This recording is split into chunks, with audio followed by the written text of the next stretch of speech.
Thân chào cả nhà, không nên xem chùa đâu đó. Nhớ đăng ký, like, comment để ủng hộ team nha.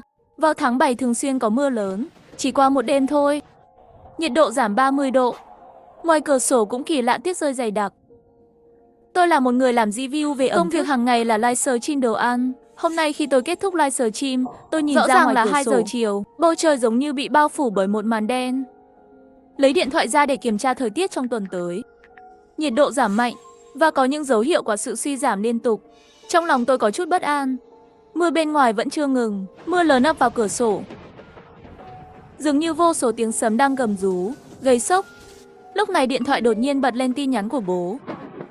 Mau ra ngoài trữ lương thực. Đồ ăn, đồ dùng đều mua, càng nhiều càng tốt. Ông ấy làm nghiên cứu khoa học. Đã lâu rồi chúng tôi không liên lạc. Đồ ăn để làm gì? Nhà con có đồ ăn, bố đừng quên. Con là một bơ lang ẩm thực. Nghe bố này, bố sẽ không hại con. Đi mua càng nhiều càng tốt.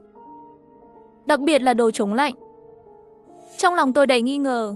Bố biết con không muốn đi. Xem WeChat lại hiện lên tin nhắn của bố tôi. Tôi mở ra xem là một video.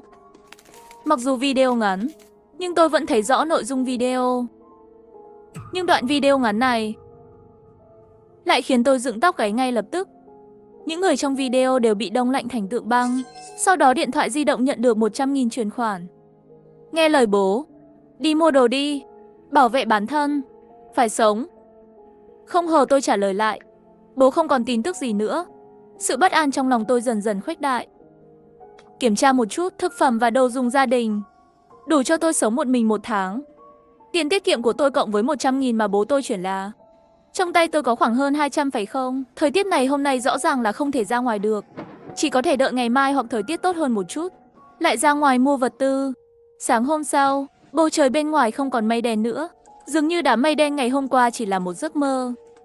Nhiệt độ hôm nay lên tới 40 độ. Tất cả điều này thật kỳ lạ. Nhiệt độ hôm qua giảm từ 35 độ xuống còn 5 độ. Hôm nay lại tăng lên 45 độ. Tất cả đều có một mùi khác thường. Tôi không thể quan tâm nhiều như vậy đến siêu thị lớn nhất gần đó. Siêu thị không có nhiều hàng như vậy. Tôi chỉ có thể mua trước 20 túi gạo 15 cân, 50 thùng nước khoáng, 100 hộp nước đóng chai. Các vật tư khác chỉ có thể đợi siêu thị chuyển hàng đến nhà tôi. Khi thanh toán, ông chủ cười hỏi tôi mua nhiều đồ như vậy làm gì. Tôi nghĩ đến những bộ phim về thây ma tôi đã xem trước đây và tiểu thuyết Ngày tận thế. Công ty chúng tôi gần đây đang tổ chức các hoạt động phúc lợi công cộng. Những thứ này đều phải tặng đi. Mua xong đồ, tôi lại đến hiệu thuốc mua rất nhiều thuốc thông thường. May mà chỗ tôi ở xa thành phố. Tất cả đều là mỗi hộ một mảnh đất nhỏ. Nếu ngày tận thế thực sự đến, dự trữ nhiên liệu cũng là ưu tiên hàng đầu. Tôi tìm thấy một chỗ trên mạng có thể bán sỉ, mua với số lượng lớn than. Xin chào, tôi làm thịt nướng ngoài trời theo hợp đồng. Nếu tôi mua 600 thùng than, khi nào nó có thể được gửi đến muộn nhất? Chỉ cần 600 hộp thôi sao? Chúng tôi vẫn chưa tan làm. Lát nữa bạn có thể gửi 100 thùng trước. Chúng tôi vừa chuẩn bị khởi nghiệp. Nếu than nhà bạn dùng tốt, sau này đều dùng than nhà bạn.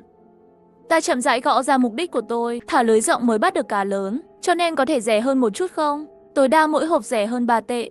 Giá rẻ 4 đồng thì tôi sẽ thêm 50 hộp nữa. Kết thúc sớm biết là 5 đồng. Bên kia đồng ý quá nhanh. Tôi lập tức nhận ra mình vẫn thua lỗ. Chẳng bao lâu nữa than củi đã được gửi đến đây. Người giao hàng là một chàng trai khoảng 20 tuổi.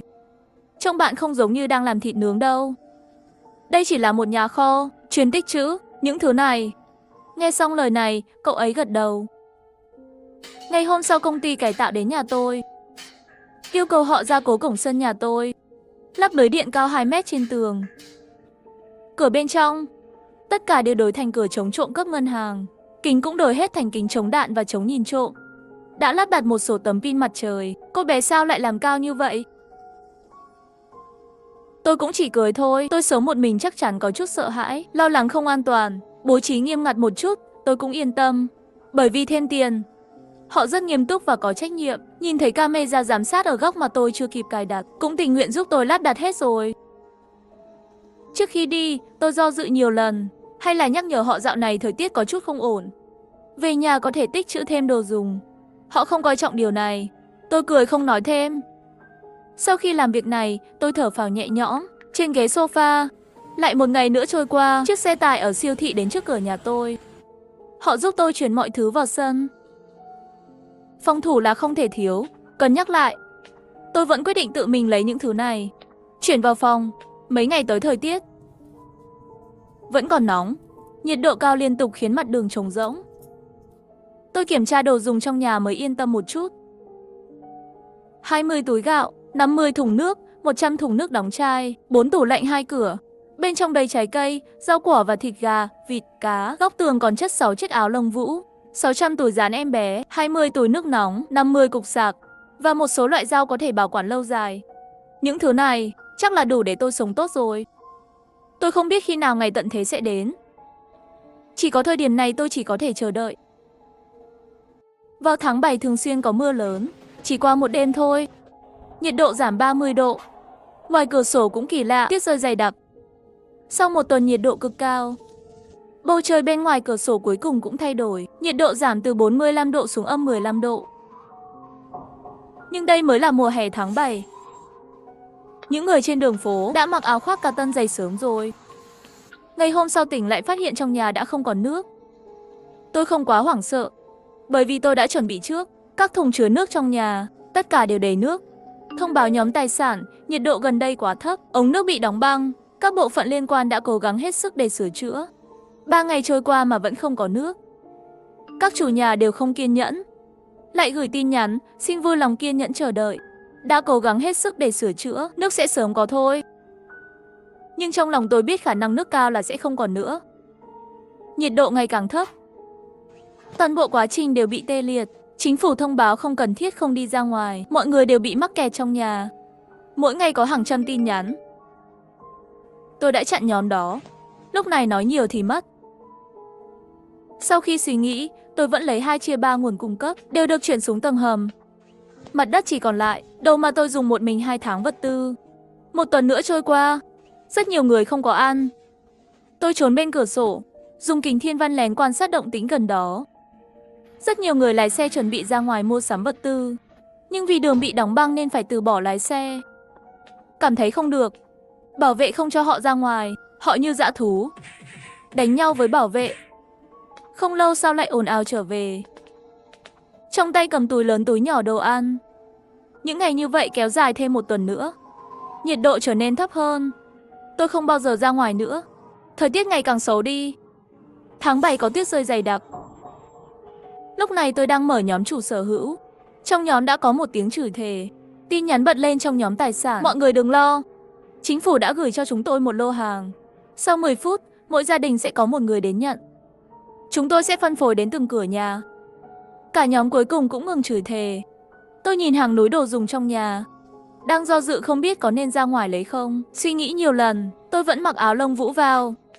Nghiêm túc đi ra ngoài lấy đồ. Tôi vừa mở cửa, chỉ thấy một người đàn ông ngồi xuống trước cửa nhà tôi, đang chuẩn bị đưa tay lấy đồ tiếp tế của tôi. Anh muốn làm gì? Tôi nhanh chóng nhặt được vật tư trên mặt đất. Tôi đã gặp người đàn ông này, sống gần đó. Trong tay hắn đã có một phần đồ tiếp tế rồi. Cô gái ngốc nghếch, đừng cướp hàng hóa này với tôi. Sau này đều là của tôi. Hắn kéo mạnh, lấy đi vật tư trong tay tôi, rồi nhanh chóng bỏ chạy. Tôi nhìn vào siêu thị đối diện. Trên kệ đã trống rỗng từ lâu rồi. Thảo nào anh ta đi khắp nơi để lấy hàng tiếp tế. Tôi không ở lại quá lâu. Quay lưng về nhà. Những ngày bị nhốt ở nhà mỗi ngày đều rất nhàm chán. Tôi cũng không dám mở livestream nữa. Dù sao vào thời điểm này, vật tư đã trở thành thứ mà mọi người tranh giành. Tôi là một bơ lang ẩm thực, vô tội. Tôi vẫn hiểu lý do để tránh tội lỗi. Tin tốt duy nhất là không có mất điện. Điều này cũng có nghĩa là dây điện vẫn chưa bị hỏng sao. Mỗi ngày vừa mở mắt là cầm điện thoại lên lướt video. Ghé thăm diễn đàn đã trở thành cách tôi giết thời gian. Mỗi ngày ở trên, tất cả đều có thể nhìn thấy thời gian thực bên ngoài. Ngày càng có nhiều người chết đói trong nhà. Cũng có người vì trong nhà không có lương thực, mạo hiểm ra ngoài để tìm nguồn cung cấp. Đáng tiếc lần này đi rồi không bao giờ trở về nữa. Tuyết ở thành phố Anh là mấy ngày mấy đêm. Trên mặt đường chất thành tuyết dày. Cả bầu trời đều xám xịt. Trong tin tức liên tục đưa tin, tình hình thảm họa ở khắp mọi nơi. Tôi không biết khi nào sẽ mất điện. Bây giờ cả thành phố Anh yên tĩnh như một thành phố chết. Mặc dù tôi có đủ nguồn cung cấp, trong nhà cũng có sưởi ấm, nhưng tôi vẫn lo lắng rằng tất cả điện trong thành phố, một khi mất điện, trong nhà sẽ lạnh như hầm băng.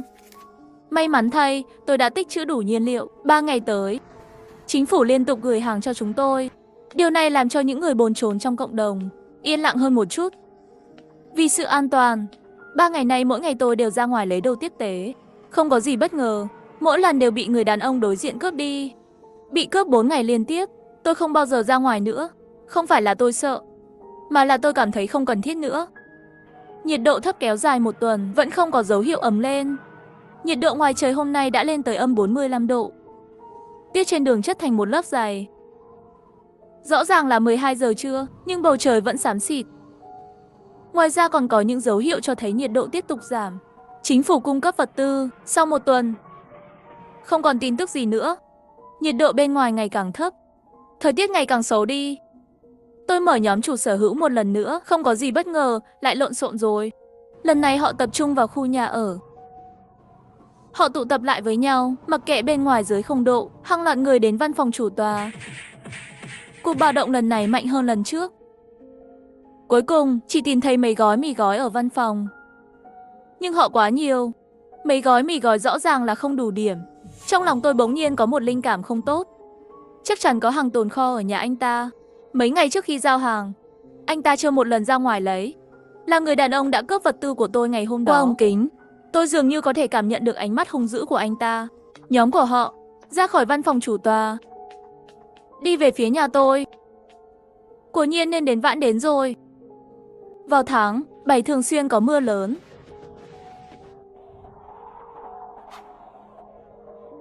Chỉ qua một đêm thôi, nhiệt độ giảm 30 độ. Ngoài cửa sổ cũng kỳ lạ tuyết rơi dày đặc. Văn phòng chủ nhà của khu phố cũng đã bị chiếm. Rõ ràng là nguồn cung cấp không đủ. Chỉ thấy một trong số họ mang theo người đi về hướng nhà tôi. Tôi đang ở tầng 2, ngồi trong phòng khách, nhìn camera giám sát ở cổng, nhưng tôi không lo lắng gì cả. Bởi vì khi cải tạo, tôi đặc biệt đặt một cái bẫy ở cửa.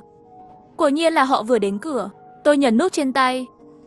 Kết quả, tất cả đều rơi vào cái bẫy tôi chuẩn bị. Lại có người cố gắng trèo qua tường, nhưng lại đang chạm vào lưới điện lắp trên tường sân, phát ra tiếng hét và rơi xuống. Tôi nhắm mắt lại. Có chút không nhẫn tâm, nhưng tôi hiểu. Nếu không như vậy, có lẽ người xui xẻo là tôi. Có lẽ là do bên ngoài quá lạnh. Nhóm người cuối cùng giận dữ bỏ đi. Nhìn họ biến mất trong camera giám sát, trong lòng mới thở phào nhẹ nhõm. May mắn thay, một tuần sau, chính phủ lại đến tặng tôi đồ. Đám người đó có đồ ăn, tạm thời từ bỏ để tấn công tôi. Một tuần nữa trôi qua, nhiệt độ lại giảm từ âm 35 độ lúc đầu, biến thành âm 55 độ. Điều may mắn duy nhất là vẫn chưa bị mất điện. Nhưng mọi thứ dường như tồi tệ hơn tôi nghĩ rất nhiều. Nhiệt độ tiếp tục giảm. Thời tiết cực lạnh âm 55 độ, biến cả thành phố vào tình trạng khó khăn chưa từng có. Mặc dù tôi đã chuẩn bị trước, nhưng đối mặt với môi trường khắc nghiệt như vậy, sự bất an bên trong vẫn không thể bình tĩnh lại. Thức dậy mỗi ngày, điều đầu tiên, kiểm tra tin tức và diễn đàn trên điện thoại di động. Cố gắng hiểu tình hình bên ngoài, nhưng tin tức càng ngày càng ít. Mạng lưới cũng bắt đầu trở nên không ổn định. Nguồn cung cấp của chính phủ đã bị gián đoạn. Một tuần, người dân trong khu phố lại hoảng loạn. Trong nhóm chủ sở hữu, tin nhắn từ khiếu nại ban đầu biến thành tiếng kêu tuyệt vọng. Thậm chí có người bắt đầu đề nghị đột nhập vào những gia đình dường như có đủ nguồn cung cấp. Tôi nhận ra tình hình đang mất kiểm soát. Mặc dù nhà tôi có đủ vật tư và biện pháp phòng vệ, nhưng nếu tất cả mọi người trong khu phố này hợp lại, sức mạnh của một mình tôi cuối cùng cũng có hạn. Tôi phải tìm cách đối phó với cuộc khủng hoảng sắp tới. Ngay lúc này, điện thoại đột nhiên rung một chút. Tôi nhìn xuống. Hóa ra là tin nhắn từ cha tôi. Cúc, con ổn chứ? Tình hình rất nguy hiểm. Nguyên nhân của sự sụt giảm nhiệt độ toàn cầu đã được xác định. Đó là một loại virus chưa biết lây lan, dẫn đến sự sụp đổ của hệ thống khí hậu. Các nhà khoa học đang cố gắng tìm ra giải pháp, nhưng không thể phục hồi trong ngắn hạn. Con phải giữ nhiệt, bảo vệ bản thân. Trái tim tôi thắt chặt, nhanh chóng trả lời bố. Bố ở đâu? Bố có an toàn không? Tuy nhiên, sau khi tin nhắn được gửi đi, trì hoãn không trả lời. Tôi nhìn chằm chằm vào màn hình điện thoại, trong lòng dâng lên một cảm giác bất lực. Công việc nghiên cứu của bố tôi luôn bí ẩn. Tôi chưa bao giờ thực sự hiểu ông ấy đang làm gì. Nhưng lúc này tôi nhận ra, ông ấy có thể đang gặp nguy hiểm. Tôi hít một hơi thật sâu, buộc bản thân bình tĩnh lại. Giờ không phải lúc để hoảng loạn. Tôi phải tiếp tục kiên trì. Mấy ngày tới, nhiệt độ tiếp tục giảm, gần âm 60 độ. Nguồn điện bắt đầu không ổn định. Thỉnh thoảng mất điện một thời gian ngắn, mặc dù tôi có tấm pin mặt trời và nguồn điện dự phòng. Nhưng về lâu dài, năng lượng vẫn là một vấn đề. Để tiết kiệm điện, tôi đã tắt hầu hết các thiết bị không cần thiết. Chỉ giữ lại ánh sáng và hệ thống sưởi cơ bản. Một đêm khuya, tôi đang kiểm tra kho dự trữ của gia đình. Đột nhiên nghe thấy một âm thanh lạ từ bên ngoài. Tôi lập tức tỉnh dậy, lấy kính thiên văn, nhìn ra ngoài qua cửa sổ kính chống đạn. Chỉ thấy mấy bóng người đang vất vả di chuyển trong tuyết. Trong tay dường như có công cụ. Họ đang đi về hướng nhà tôi. Phát hiện ra rằng những người này chính là những kẻ đã đột nhập vào nhà tôi. Rõ ràng là họ không bỏ cuộc. Lần này mang đến nhiều công cụ hơn, thậm chí còn có thang. Tôi nhanh chóng nhấn nút bay. Nhưng lần này hình như họ đã chuẩn bị từ lâu rồi, tránh khu vực bay. Thấy họ sắt trèo qua tường, tôi cắn răng quyết định khởi động lưới điện. Nhưng ngay khi tôi chuẩn bị nhấn nút, đột nhiên nghe thấy một tiếng nổ lớn. Cả nhóm dừng lại. Họ quay đầu nhìn về phía nguồn gốc của âm thanh. Tôi nhìn theo tầm mắt của họ, chỉ thấy một xe trượt tuyết khổng lồ đang chạy vòng vào khu vực. Đèn đỏ nhấp nháy trên nóc xe. Là đội cứu hộ của chính phủ. Tôi thở phào nhẹ nhõm, nhưng rồi lại căng thẳng. Sự xuất hiện của đội cứu hộ có nghĩa là tình hình bên ngoài đã xấu đi đến cực điểm rồi. Họ có thể chỉ đến để phân phát nguồn cung cấp cuối cùng, hoặc đón những người sống sót. Quả nhiên, xe tuyết đậu ở giữa khu vực.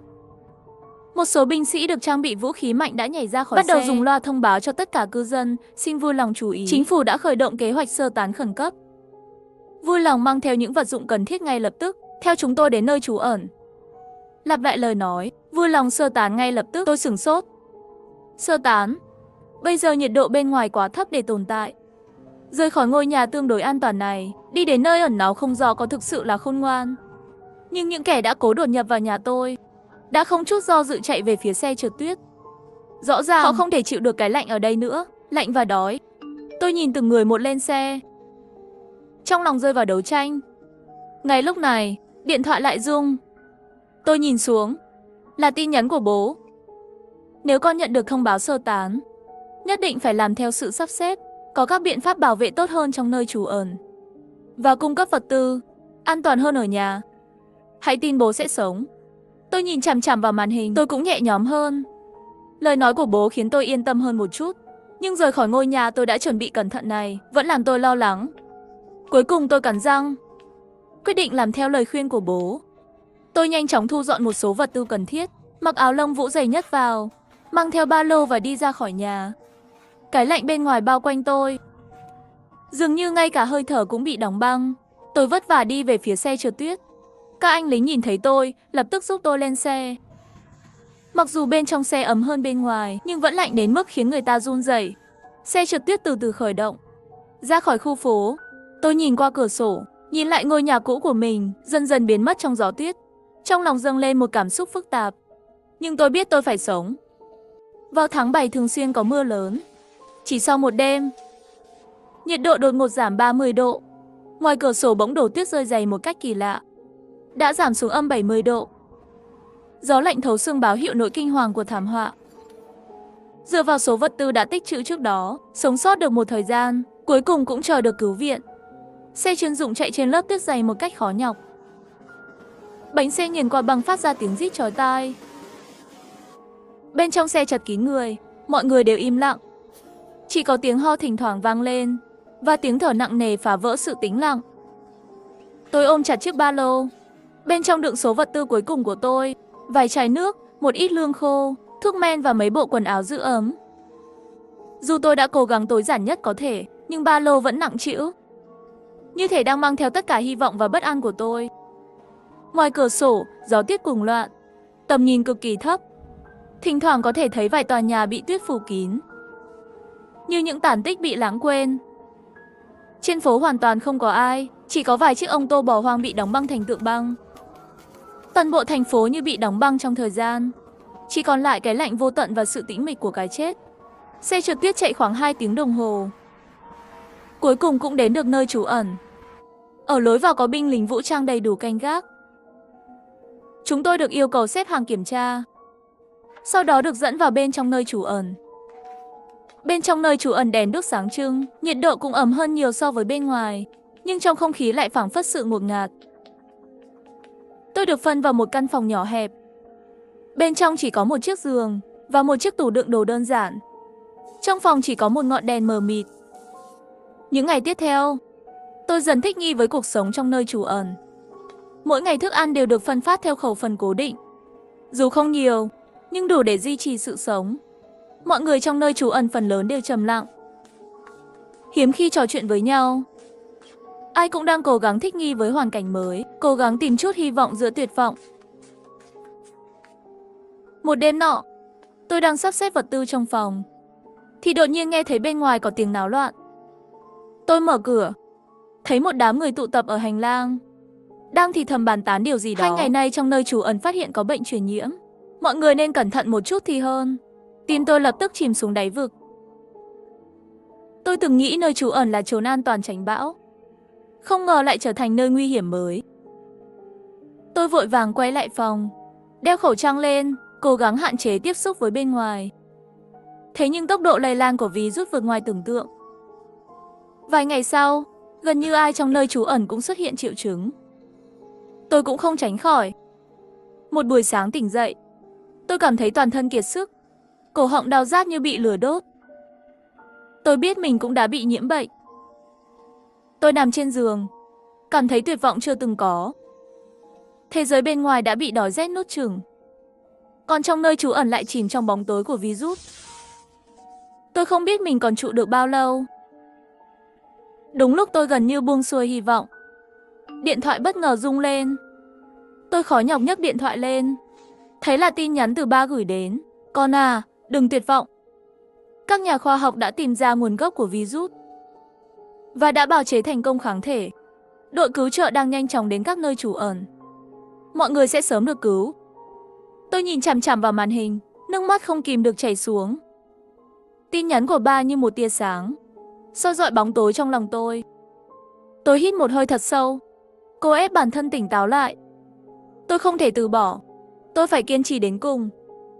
Vài ngày sau, đội cứu trợ cuối cùng cũng đến nơi trú ẩn. Họ mang theo kháng thể và thiết bị y tế, bắt đầu điều trị cho những người bị nhiễm. Tôi cũng được chữa trị. Bệnh tình dần cải thiện. Khi sự lây lan của virus được kiểm soát, không khí trong nơi trú ẩn cũng dần dịu lại. Vài ngày sau đó, tôi đang nghỉ ngơi trong phòng. Bất ngờ nghe thấy tin từ loa phát thanh, kính gửi toàn thể cư dân. Nhiệt độ toàn cầu đã bắt đầu tăng trở lại. Việc lây lan của virus cũng được kiểm soát hiệu quả. Chính phủ đang tổ chức sơ tán. Mọi người sẽ sớm được trở về nhà. Khi tôi bước ra khỏi nơi trú ẩn, gió tuyết bên ngoài đã ngừng rơi. Trên bầu trời xuất hiện ánh nắng hiếm hoi sau bao ngày. Tuy nhiệt độ vẫn còn rất thấp, nhưng tôi cảm nhận được mùa xuân đang âm thầm đến gần. Sau khi trở về nhà, tôi nhận ra bên ngoài đã dần khôi phục lại trật tự. Tuy nhiệt độ vẫn còn thấp, nhưng chính phủ đã bắt đầu tổ chức dọn tuyết và sửa chữa cơ sở hạ tầng. Tôi quay về ngôi nhà của mình, phát hiện dù có vài chỗ bị hư hại do băng giá, nhưng tổng thể vẫn còn khá ổn. Tôi bắt đầu sắp xếp lại vật tư trong nhà và lên kế hoạch cho cuộc sống sắp tới. Dù đã trải qua bao sóng gió, nhưng tôi vẫn tràn đầy hy vọng vào tương lai. Tôi biết chỉ cần kiên trì, rồi sẽ có một khởi đầu mới. Đúng lúc tôi đang sắp xếp vật tư, thì đột nhiên có tiếng gõ cửa vang lên. Tôi cảnh giác cầm lấy cây gậy bóng chày gần cửa, cẩn thận mở hé cánh cửa ra. Bên ngoài là một bóng dáng quen thuộc. Là ba đến trừ thử. Ba về rồi đây. Giọng ba hơi khàn khàn, nhưng vẫn đầy ấm áp. Nhìn thấy ba quay trở về, tôi không thể kìm được nước mắt. Thì ra, ba luôn tham gia vào công việc nghiên cứu virus. Cuối cùng đã tìm ra phương án giải quyết. Nhiệt độ toàn cầu bắt đầu tăng trở lại. Virus cũng đã được khống chế. Dù thảm họa lần này đã gây ra tổn thất vô cùng lớn cho chúng tôi, nhưng cuối cùng chúng tôi đã đón nhận hy vọng mới. Thân chào cả nhà, không nên xem chùa đâu đó. Nhớ đăng ký, like, comment để ủng hộ team nha. Thân chào cả nhà, không nên xem chùa đâu đó. Nhớ đăng ký, like, comment để ủng hộ team nha. Ngay tận thế bão tuyết bao phủ, tôi nằm trong siêu thị mua với giá không tệ. Thằng khốn tặng cho tôi làm tác phẩm điêu khắc bằng băng. Kiếp trước Hoa Khôi đi tham gia thi tuyển sinh sau đại học trên đường, chết trong tai nạn giao thông. Nhưng buổi tối, bạn trai lại đuổi tôi ra khỏi nhà thuê. Tuyết rơi trên bầu trời, trời âm 5-10 độ. Tôi gõ cửa từng nhà trên phố, cầu xin ai đó giữ tôi lại, nhưng không ai để ý đến tôi. Cuối cùng cả người tôi cứng đờ, rơi xuống đất. Tiết rơi trên người tôi. Và 5 năm tuổi. Dương Kiến cầm chiếc vòng cổ trên đường đi muốn tôi nhận. Tôi chết vào ngày thứ 10 của ngày tận thế. Tôi không hiểu. Dương Kiến và tôi là bạn thân từ nhỏ. Tôi đã chăm sóc anh ta trong hơn 20 năm. Tôi nắm chặt tay anh ta trước khi anh ta đuổi tôi ra. Tại sao? Dương Kiến cười. Biểu tình của anh ta lạnh lùng tàn nhẫn. Nếu không phải cô quá đố kỵ, Linh Linh sẽ không chết. Nếu không phải cô, không cho cô ấy vào, sao cô ấy lại có thể ngồi lên xe buýt đó? Giọng anh ta lạnh lùng. Tôi nhìn anh ta một cách hoang mang. Lâu sau, không nhịn được cười thành tiếng. Hóa ra là vì Tống Vũ Linh. Lúc mở mắt ra, trước mặt là lớp học trực tuyến trong giai đoạn nước rút. Cảm giác chết cóng vẫn chưa biến mất. Tôi quay đầu nhìn thấy tuyết rơi ngoài cửa sổ. Nhanh chóng mở điện thoại. Trên màn hình hiển thị ngày tháng. 1 tuần trước ngày tận thế. Tôi đây là được sống lại sao? Lúc này tôi ngồi trước máy tính, lặng lẽ suy nghĩ về mọi thứ của kiếp trước. Đời trước tôi không đồng ý để Tống Vũ Linh ở lại. Bị Dương Kiến hại chết ở thời tận thế cực lạnh. Tôi cúi đầu, vừa vặn nhìn thấy trong đám 3 người. Hoa khôi trường Tống Vũ Linh gửi một tin nhắn. Huệ Huệ, tớ không đến ở nữa. Cậu và Dương Kiến đừng vì tớ mà cãi nhau. Dương Kiến lập tức trả lời mấy tin nhắn. Huệ Huệ, cô làm gì vậy? Linh Linh chỉ ở lại vài ngày thôi. Còn có thể giúp đỡ lẫn nhau. Thật không hiểu cô không có tầm nhìn như vậy. Nhìn thấy điều này, tôi ngơ ngác. Lòng hận thù trong lòng hiện lên, muốn đâm anh ta một nhát. Tôi đã từ chối lời đề nghị của Tống Vũ Linh về nhà ở. Sau khi Tống Vũ Linh chết, Dương Kiến mới đổ. Tất cả mâu thuẫn đều hướng về phía tôi. Tôi nắm chặt ngón tay, cúi đầu gõ mấy chữ. Được thôi. Đến ở đi Tống Vũ Linh. Dương Kiến ngay lập tức trả lời tin nhắn. Huệ Huệ, cuối cùng em đã nghĩ thông suốt rồi. Tôi cười lạnh không để ý đến tin nhắn của Dương Kiện. Cứ để các người vui vẻ một chút. Ngày tận thế của Báo Tuyết sẽ đến vào ngày thi tuyển sinh sau đại học 1 tuần nữa. Thế giới sẽ được bọc trong màu trắng của cái chết. Vô số người chết cóng trên đường phố, hầu như không thể phân biệt được họ trông như thế nào. Học sinh đi thi cũng không ngoại lệ. Tất cả đều bị Bảo Tuyết đột nhiên giáng xuống, bị nhốt ở phòng thi. Nghĩ tới đây, tôi lập tức gọi điện thoại cho cấp trên. Chị Vương, em đã nghĩ xong rồi, không thi tuyển sinh nữa, muốn tiếp tục làm việc này. Người phụ nữ bên kia điện thoại vui vẻ đáp. Em nghĩ thông suốt là được rồi. Bây giờ thi tuyển sinh sau đại học rất nhiều. Tôi muốn đến thành phố khác để phát triển. Tôi khuyên em nên đến nhận ca của tôi. Lòng tôi biết ơn. Trước khi cúp máy vô tình đề cập một câu. Chị Vương, gần đây luôn có tuyết rơi. Hay là chị tích trữ một số vật tư ở nhà khi còn học đại học để giảm gánh nặng. Tôi đến siêu thị gần đó làm trông coi hàng, liền quen biết với chị Vương. Dương Kiến luôn bảo tôi từ bỏ công việc này, bảo tôi thi tuyển sinh sau đại học cùng với anh ta. Lúc đó, tôi ngu ngốc nghe lời anh ta nói rồi từ chức. Nhưng bây giờ thì khác. Trong ngày tận thế, nguồn hàng trong siêu thị tác dụng hơn nhiều so với trình độ học vấn. Tôi ra ngoài chuẩn bị đi siêu thị. Tôi luôn thích thu góp. Trong thời gian học đại học, đã làm kinh doanh về thu góp cho mấy gia đình giàu có. Do không ổn định lắm, mới làm người coi hàng trong siêu thị bán thời gian. Tôi đang đứng trong siêu thị lớn nhất thành phố, quen thuộc lấp đầy từng kệ một. Bên trong dâng lên một cảm giác thỏa mãn. Anh Dương Kiến, mấy cái này đắt quá. Em không thể lấy. Giọng cô gái dịu dàng và quen thuộc vang lên sau lưng. Quay đầu lại, Tống Vũ Linh xuất hiện trong tầm mắt tôi. Dương Kiện đứng bên cạnh cô ta. Anh ta sủng ái nhìn Tống Vũ Linh. Hai người rất gần nhau. Đây là những thứ em cần dùng. Không quan trọng nó có đắt hay không. Kiếp trước là tôi tiết kiệm chi phí sinh hoạt và tiền thuê nhà. Hắn tiêu tiền từ thẻ của tôi như nước chảy. Hóa ra là cặp chó nam nữ này đã ngoại tình từ lâu rồi. Tôi lập tức lấy điện thoại ra, trực tiếp tháo gỡ thẻ và tiêu thụ của Dương Kiến. Tống Vũ Linh vừa đúng lúc nhìn thấy rồi. Sao cô chơi điện thoại di động trong giờ làm việc? Không muốn tôi nói với lãnh đạo các người. Nhanh giúp tôi lấy những thứ này đi. Tôi quay mặt vô cảm. Sau khi nhìn thấy mặt tôi, cô ta kinh ngạc thốt lên. Huệ Huệ, sao cô lại ở đây? Dương Kiến khi nhìn thấy tôi đã rất tức giận. Cô theo tôi đến đây. Tôi tưởng cô đã suy nghĩ thông suốt rồi, không ngờ vẫn như cũ. Tôi nghĩ về những món quà tôi sẽ tặng họ trong vài ngày tới. Tôi cố gắng kiềm chế sự thôi thúc muốn tát anh ta, mỉm cười. Không thấy tôi đang làm việc ở đây sao? Nói xong tôi lại từ từ đến chỗ Tống Vũ Linh. Linh Linh muốn ở nhà chúng ta, tất nhiên tôi hoan nghênh. Dương Kiến nhìn tôi. Cô đúng là kẻ lông bông, muốn cả đời ở trong siêu thị này. Tôi nhìn thẳng vào anh ta. Vậy thì tôi sẽ không thi nữa. Dương Kiến nhìn chằm chằm tôi, thất vọng lắc đầu. Nếu không phải lúc cha mẹ cô chết đã dặn dò tôi mới lười quan tâm đến cô. Tôi cho cô 1 ngày để từ chức. Nói xong anh ta xoay người mang theo Tống Vũ Linh rời đi rồi. Họ đến quầy thu ngân. Dương Kiện chủ động quét mã.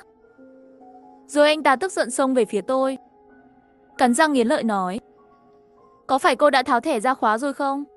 Tôi tập trung vào việc sắp xếp kệ hàng. Anh coi thường công việc của tôi. Con thấy hoảng khi tiêu tiền của tôi không? Dương Kiến tức giận, sắc mặt đỏ lên, quay lại nhìn về phía Tống Vũ Linh. Ở quầy thu ngân, lông mày mới giãn ra. Anh ta cười khẽ, dần dần đến gần tôi. Huệ Huệ, cô ghen rồi à? Tống Vũ Linh là khách đến nhà chúng ta, đương nhiên phải tiếp đón cô ấy cho tốt rồi. Tôi lập tức tiến lên 2 bước, quay đầu nhìn anh ta. Điện thoại của tôi hết pin rồi. Dương Kiến chỉ có thể rời đi. Trong siêu thị vắng vẻ, tôi một mình thư giãn sắp xếp hàng hóa. Đây là siêu thị lớn nhất thành phố. Bên trong đầy đủ vật tư, rất thích hợp cho sự sống còn ngày tận thế. Đời trước cũng có người muốn đến đây, nhưng các tòa nhà dân cư cũ gần đó sụp đổ trong bão tuyết và gió mạnh, chặn đường vào siêu thị. Đây không phải là nơi ẩn náu trời cho sao? 5 ngày trước khi đến ngày tận thế cực lạnh, lần này tôi sẽ sống sót. Ngày tận thế bão tuyết bao phủ, tôi nằm trong siêu thị mua với giá không tệ. Thằng Khốn tặng cho tôi làm tác phẩm điêu khắc bằng băng khi tôi đi làm về. Dương Kiến và Tống Vũ Linh, 2 người dựa vào ghế sofa, nói và cười. Tống Vũ Linh vội vàng nói với tôi. Huệ Huệ, tôi sống ở đây sẽ không gây rắc rối cho cô phải không? Tôi cười nhạt đáp. Rất vui vì chúng ta có thể sống cùng nhau. Nhà này là một phòng ngủ, 3 người có vẻ hơi đông. Tôi đang quan sát thời tiết bên cửa sổ, nghe được Tống Vũ Linh gọi Dương Kiến giúp cô ta sửa máy nước nóng. 2 ngày nữa là thi rồi. Khi nghĩ về việc đi thi người thì hôi thối. Áp lực trong lòng em rất lớn. Tôi không để ý. Nhiệt độ ngày càng thấp, mọi thứ đều có thể theo dõi được. Bây giờ mới là tháng 10, nhiệt độ là âm 30 độ rồi. Bắt đầu từ tuyết nhỏ dần dần chuyển thành tuyết vừa. Lúc này Tống Vũ Linh lại đây nói. Chúng tôi phải thi bận như vậy. Huệ Huệ cũng không có việc gì. Cô có thể giúp chúng tôi nấu ăn không? Tôi quay đầu nhìn cô ta. Mấy ngày nay tôi bận việc, làm thêm giờ không về được. Dương Kiến nghe được lời này, đi đến phòng khách, trước tiên cau mày, mở miệng, không biết nghĩ đến cái gì không nói. Tôi được sống lại một lần nữa, lén đặt camera thu nhỏ. Ban ngày tôi đi làm ở siêu thị, cả hai đều không đọc sách ở nhà. Tất cả đều chơi trò chơi người lớn. Khi tôi đi, Dương Kiến lần đầu tiên nói một câu. Bên ngoài tuyết lớn, nếu cô bận, mấy ngày nay đừng về nữa. Tôi cười trả lời. Được, mấy người hãy chăm sóc bản thân. Ở đời này, cô ta vào ở rồi, 2 người sẽ hạnh phúc.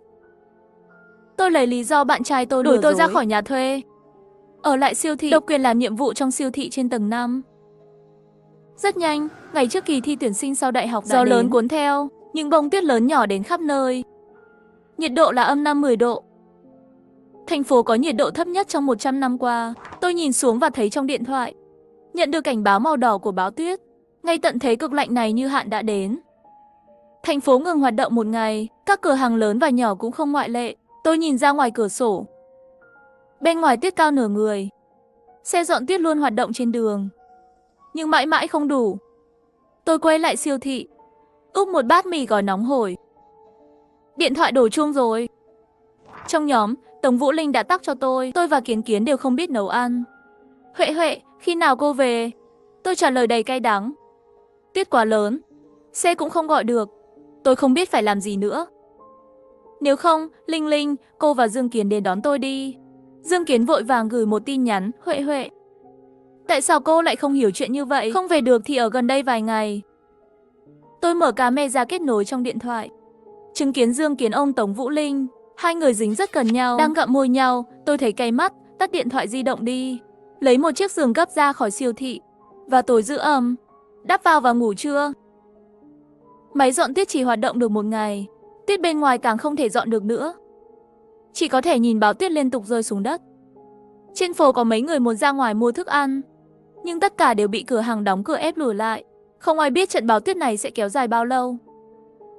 Ngày hôm sau mới 5 giờ sáng, tuyết gần như bao phủ một tầng. Kiếp trước Dương Kiến nhận được tin Tống Vũ Linh xảy ra chuyện, ném đồ như điên ở trong nhà. Một cái đèn bàn đập vào đầu tôi, khiến chúng tôi bỏ lỡ kỳ thi. Buổi tối tôi thức dậy cãi nhau với Dương Kiến. Nhìn điện thoại mới biết, xe tuyết làm việc cả đêm, cố gắng dọn đường cho kỳ thi. Nhưng tuyết thật sự quá lớn, họ không thể về nhà. Đến khi điện ở trong phòng thi dừng lại, đêm lạnh giá đầu tiên đã lấy đi tất cả mạng sống mọi người. Tôi bật camera lên, quả nhiên Dương Kiến và Tống Vũ Linh không đi thi. Họ cãi nhau cái gì? Sau một lúc, Tống Vũ Linh nép mình vào vòng tay của Dương Kiến. Tôi đã lấy một số thứ từ nhà. Thực phẩm và nước uống có hạn. Dương Kiến và Tống Vũ Linh kiên trì không được 3 ngày. Vào bữa tối, tôi đi dạo quanh khu vực đông lạnh của siêu thị. Lấy ra một ít hải sản và bò béo cuộn để ăn lẩu. Phòng làm việc nóng hôi hổi. Trái tim cũng ấm áp. Tôi vừa ăn, trong khi nhìn điện thoại chiếu tin tức về báo tuyết. Người dẫn chương trình dùng giọng ấm áp an ủi mọi người đừng quá căng thẳng, làm tốt công việc chống lạnh và bảo quản thực phẩm. Viện trợ sẽ đến sớm thôi. Sau ngày tận thế của kiếp trước, tôi đã trải qua tổng cộng 2 đêm cực lạnh. Tuyết rơi từ trên trời xuống. Nhiệt độ là âm 80 độ. Người ở ngoài trời không thể sống được. Tôi nhìn ra ngoài cửa sổ. Cả bầu trời như cân bằng không trọng lượng. Những đám mây đen nặng nề bao trùm thành phố. Lúc này, tôi nhìn lên và thấy những bông tuyết to bằng nắm tay đập vào cửa sổ. Từng cái một. Gió hú hét. Như một cơn lốc xoáy, cuốn hết tất cả tuyết vào trong. Trái tim tôi nặng trĩu. Đêm lạnh giá đã đến. Ngày thứ 3 của ngày tận thế lạnh giá, trên mạng xuất hiện rất nhiều lời kêu cứu. Những người đi thi hôm qua đều mất tích. Tôi nhìn thấy thì im lặng rất lâu. Lúc này Dương Kiến đã tắc tôi. Bảo tuyết đã 3 ngày rồi. Huệ Huệ, nhiệt độ bên ngoài tăng lên một chút, sao cô không quay lại và mang ít đồ ăn đi? Tôi cười lạnh, cúi đầu trả lời. Tôi ở nhà bạn tôi ở đó cũng sắp hết lương thực rồi. Dương Kiến, anh có thể đến đón tôi không? Dương Kiến trả lời rất nhanh. Nếu đã như thế, cứ ở đó đi. Ngày thứ 5 của báo tuyết. Báo tuyết bên ngoài đã chặn cửa siêu thị rồi. Một số tòa nhà dân cư cũ đã bị sập.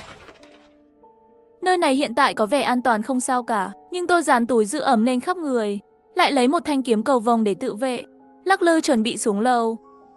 Hành lang vốn đã lạnh lẽo, bây giờ lạnh thấu xương. Cả người tôi gần như bị đóng băng. Mất nhiều thời gian, tôi đã khóa cửa từng tầng bằng dây xích. Nghĩ tới cũng có khả năng phá cửa sổ mà vào. Vì vậy, tôi mỗi ngày ngoại trừ nghỉ ngơi, dành nhiều thời gian nhìn ra ngoài cửa sổ. Thật sự sợ cái gì đến cái đó. Hôm nay trong tuyết rơi dày đặc, có mấy chấm đen. Đội gió và tuyết đang đến bên này. Ngay tận thế báo tuyết tấn công, tôi nằm trong siêu thị mua đồ không đồng. Thằng khốn tặng cho tôi làm tác phẩm điêu khắc trên băng, một vài chấm đen trong tuyết. Làm tôi lo lắng. Chạy đi lấy một cái kính thiên văn và quay lại cửa sổ. Chỉ thấy một nhóm người dùng dây thừng kéo nhau lên, tránh bị gió tuyết thổi bay. Người phía trước chính là Dương Kiến. Tôi lặng lẽ nhìn Dương Kiến trước cửa sổ. Có mấy người ở bên kia tòa nhà dân cư bị sập, lang thang một lát rồi rời đi. Khoảnh khắc này tôi mới thực sự thả lỏng. Ngồi xuống cạnh cửa sổ, nghỉ ngơi một lúc. Tôi quay lại siêu thị, nấu một bát bún ốc, lại lấy một cái máy tính bảng vui vẻ xem kịch. Hàng hóa trong siêu thị đủ để tôi tồn tại vài năm. Đột nhiên điện thoại đổ chuông. Tôi nghe điện thoại. Giọng nói của Dương Kiến truyền đến. Huệ Huệ, người trong siêu thị là cô phải không? Tôi giả ngu, anh đang nói gì vậy? Tôi đang ở nhà một người bạn. Dương Kiến cười lạnh nói, đừng giả vờ nữa. Tôi đã hỏi từng người bạn của cô. Họ chưa từng thấy cô. Hôm nay tôi đi siêu thị rồi. Tôi bị hắn phát hiện cũng không hoảng. Nếu là tôi thì sao? Dương Kiến ngừng lại, nói. Huệ Huệ, ngày mai tôi sẽ tìm vài người đi cùng. Cô đưa thức ăn ra và mang đến gần đó. Đến lúc đó chúng ta cùng nhau về nhà. Tôi trực tiếp từ chối. Về nhà thì miễn. Nếu anh muốn vào hộp, tôi có thể cho anh một chuyến đi. Quả nhiên Dương Kiến tức giận. Huệ Huệ, cô đừng có quá đáng. Tôi trực tiếp cúp điện thoại. Quay đầu đi khu đông lạnh lấy ra một túi gà cay. Làm nóng một chút, nhân tiện tạo dáng. Đã gửi một hình ảnh trong nhóm cho Dương Kiến và Tống Vũ Linh xem. Gửi xong tôi mở điện thoại ra quan sát tình hình bên kia. Tống Vũ Linh đang buộc tội Dương Kiến. Sắc mặt Dương Kiến khó coi. Trực tiếp tát cho Tống Vũ Linh một cái tát. Đột nhiên khuôn mặt phóng to của Dương Kiến xuất hiện trước ống kính. Giây tiếp theo, khóe miệng anh ta nở một nụ cười. Chết tiệt, làm tôi giật mình. Tôi cau mày, không hiểu hai người này đang có ý đồ gì. Nhưng tôi sẽ sớm biết thôi. Tuyết đã rơi 7 ngày rồi. Nhiệt độ bên ngoài vẫn ở âm 80 độ. Tuyết đã cao hơn 1 tầng rồi. Cư dân mạng phàn nàn rằng họ đã bị chôn vùi sau khi thức dậy. Tôi lấy mấy túi giữ nhiệt và thở dài. Tối nay thành phố sẽ bắt đầu mất điện.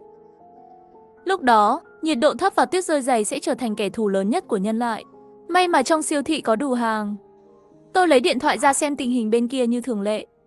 Trong ảnh, Dương Kiến mặc áo lông vũ dày. Đột nhiên hắn quay đầu, nhìn thẳng vào góc phòng. Tôi nhìn theo ánh mắt hắn. Trong góc, chiếc áo lông vũ màu trắng của Tống Vũ Linh nằm trên mặt đất. Một người đàn ông mặc đồ đen nằm trên người cô ta, nắm chặt lấy cổ tay cô ta, hành động liên tục. Người đàn ông nhanh chóng kết thúc động tác. Tôi nhìn thấy khuôn mặt của anh ta khi quay lại. Là người thích Tống Vũ Linh. Trong tay hắn cầm 2 gói mì dài chuẩn bị đưa cho Dương Kiện. Dương Kiến lại nhếch khóe miệng. Hắn lấy ra một cái búa từ phía sau, đấm mạnh vào đối phương, liên tiếp đập mấy cái, cho đến khi đối phương ngã xuống đất. Dương Kiến không chút do dự, chuẩn bị ném người ra ngoài. Tống Vũ Linh trên giường sợ đến mức co mình ở góc giường. Dương Kiến nhanh nhẹn giải quyết cô ta, cũng chuẩn bị ném ra ngoài cửa. Điện thoại di động bỗng vang lên. Dương Kiến gửi cho tôi một tin nhắn. Vợ à, mọi lỗi đều của Tống Vũ Linh. Tôi đã đuổi cô ta ra ngoài rồi. Khi nào cô quay lại? Vợ ơi, cô không về thì tôi sẽ đi tìm cô đấy. Vậy thì, thật tuyệt vời. Đột nhiên mất điện, ngay cả tín hiệu cũng biến mất. Nhưng tôi biết đó chỉ là tạm thời. Mấy ngày tới sẽ thỉnh thoảng có điện một chút. Cho đến đêm lạnh giá thứ 2, 2 ngày sau đó, điện và nước trong thành phố sẽ biến mất hoàn toàn. Tôi đã trả lời tin nhắn cuối cùng của Dương Kiến trước khi mất điện. Được thôi, tôi biết là anh vẫn yêu tôi. 3 ngày nữa anh đến tìm tôi đi. Nhớ đến một mình nhé. Ở đây có rất nhiều vật tư, đủ cho chúng ta sống một thời gian. Dương Kiến cũng rất vui vẻ trả lời. Được, bỏ điện thoại xuống. Tôi đã kiểm tra lại toàn bộ tòa nhà. Tầng 1 đã bị tuyết bao phủ. Dương Kiến muốn vào chỉ có thể phá cửa sổ mà vào. Trong nhà còn có một cái búa. Tôi sẽ không ở chung với một con sói mắt trắng. Nếu hắn đưa tới cửa, vậy thì tiễn luôn vậy. Giết hắn, bắt buộc phải một kích chí mạng. Tôi luôn cầm kiếm cầu vồng không rời. Còn chuẩn bị mấy cái bình xịt chống sói nữa. Dương Kiến từ nhà thuê đến đây không xa lắm. Những tòa nhà đổ sập là nơi hắn phải đi qua, cho nên tiêu tốn phần lớn sức lực của hắn. Tôi đã đặt một đống bẫy trước cửa sổ tòa nhà. Dương Kiến của nhiên đến rồi. Đúng như tôi mong đợi, sớm hơn 1 ngày so với thỏa thuận. Tôi lấy ra một hộp lẩu tự làm nóng từ siêu thị, vừa ăn vừa ngắm nhìn hắn đi trong tuyết khó khăn. Ăn uống đủ, chỉ còn lại chờ đợi. Tôi nắm chặt kiếm cầu vồng trong tay và bình xịt chống sói. Cuối cùng, Dương Kiến đã đi qua các tòa nhà bị sập. Hắn ta ngồi trên tuyết và lấy ra một ít thức ăn để ăn. Trời đã tối, hắn mời đến trước siêu thị, vội vàng lấy ra cái búa đó và bắt đầu đập vỡ cửa sổ. Khoảnh khắc anh ta bước vào, tôi giơ tay bình xịt chống sói phun mạnh qua, đâm anh ta mấy nhát bằng kiếm cầu vồng. Tiếng hét của Dương Kiến vang vọng khắp tòa nhà. Đề phòng, tôi tạt nước vào người hắn, tốn rất nhiều sức mới đẩy được hắn ra ngoài cửa sổ. Trở về siêu thị, đẩy một cái tủ để chặn cửa sổ. Đổ một chút nước sẽ nhanh chóng tạo thành băng. Hôm nay là đêm lạnh thứ 2. Nhiệt độ ban đêm đặc biệt có hại. Tôi đang ăn lẩu bên cửa sổ, ngắm nhìn tác phẩm điêu khắc bằng băng mà anh ta đã biến thành. Những ngày sau đó, bão tuyết ngày càng lớn. Sau khi mất điện hoàn toàn, ngoại trừ túi giữ ấm, tôi cũng từ siêu thị lấy tất cả những thứ có thể sưởi ấm, đều không bỏ qua để đảm bảo nhiệt. Tôi ăn 3 bữa một ngày theo quy định, âm thầm chờ đợi kết thúc của ngày tận thế. Cuối cùng khi mùa hè đến, sau khi tuyết ngừng rơi, nhiệt độ tăng vọt. Ngay sau đó, mọi người bắt đầu khôi phục sản xuất và trật tự. Tuyết rơi bất ngờ này, nó đã lấy đi mạng sống của rất nhiều người. Họ biến mất không dấu vết cùng với thảm họa này. Nhưng những người trong chúng ta còn sống, luôn phải sống tốt.